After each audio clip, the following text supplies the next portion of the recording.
thoughts are on the health issues and how the election of a government in Westminster might impact upon what's happening here in Wales, particularly with the health being under the jurisdiction of the Welsh Parliament.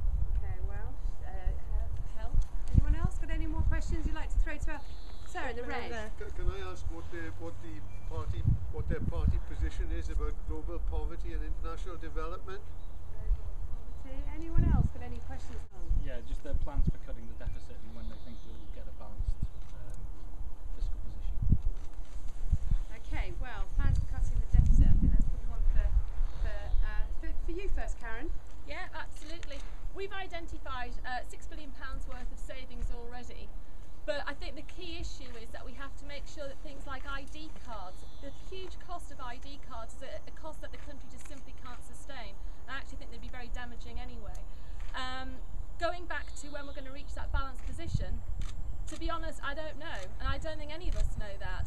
But I think we have to start now. If we don't cut now, think of it like a credit card bill. If we're going to whack all of our personal bills onto a credit card and don't start paying it off, then actually, you know, it's only going to cost us more in the long run. And I think sometimes people don't always look at UK economics in the way that they would their household economy. Julie Morgan. Well, I think the Conservatives' plans would be very damaging.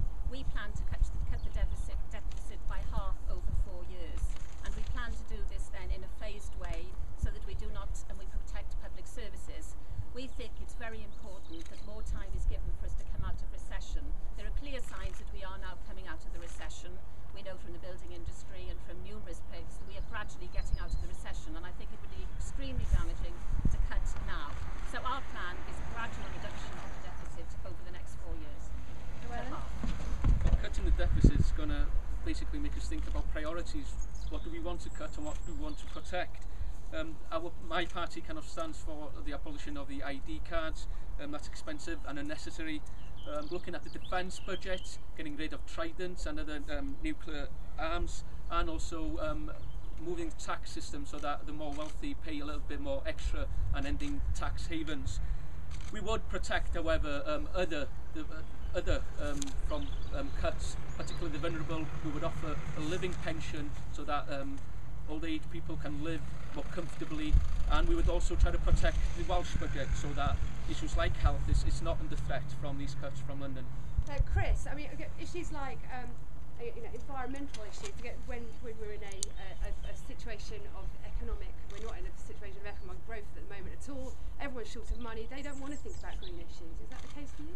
I don't find that a case at all. It's actually the economic system in itself and the way we measure our success which actually caused the environmental damages which we're experiencing at the moment. We concentrate so much on GDP as a measure of our economic success, but it's actually we're forgetting that we actually only have one planet in which to live, and we're vastly exceeding our ability to live on it. We're all consuming vastly more than our fair share, and there's lots of people, millions of people out there in the real world who are living in dire poverty, and it's really moving towards a much fairer and more sustainable society where we actually address these issues.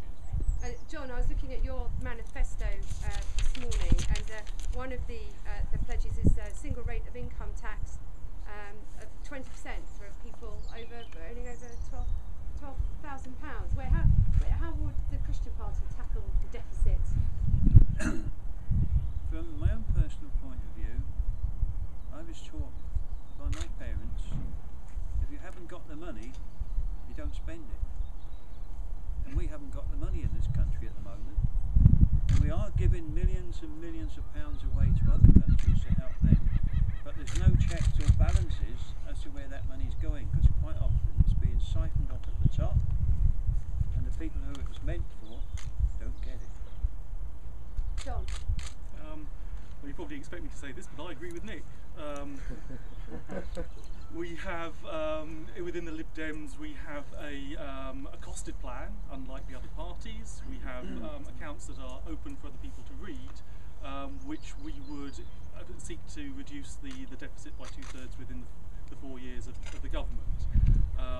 But within that, we've identified things that we think, similar to some of the other parties, things like Trident, things like ID cards, which we would not be taking forward in order to help pay for some of the things that we think are important, like the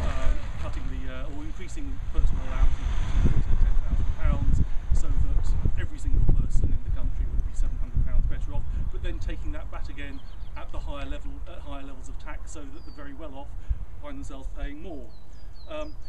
I think we obviously, we're lucky within the Lib Dems. We have Vince Cable, who must have felt like Cassandra in his dire warnings of what was going to be happening in the future being ignored. Vote Lib Dem, and there's every chance that what you will get is Vince Cable in a position where he will be able to influence economic, fiscal and monetary policy. So you will actually have someone in charge that actually knows what to do, because that's what he's been doing all his life. As to the long term, again, because the government hasn't had a comprehensive spending review, I can't tell you where the remaining money will come from. What I can tell you is that, unlike the Conservatives, we'll not be rushing into efficiencies before we know where those efficiencies can be found. Karen, do you want to come back on that? Yeah, I'd like to come back on that. We've actually identified many of those inefficiencies, and in fact the government have identified some of them. So it's a bit odd that after 13 years they haven't started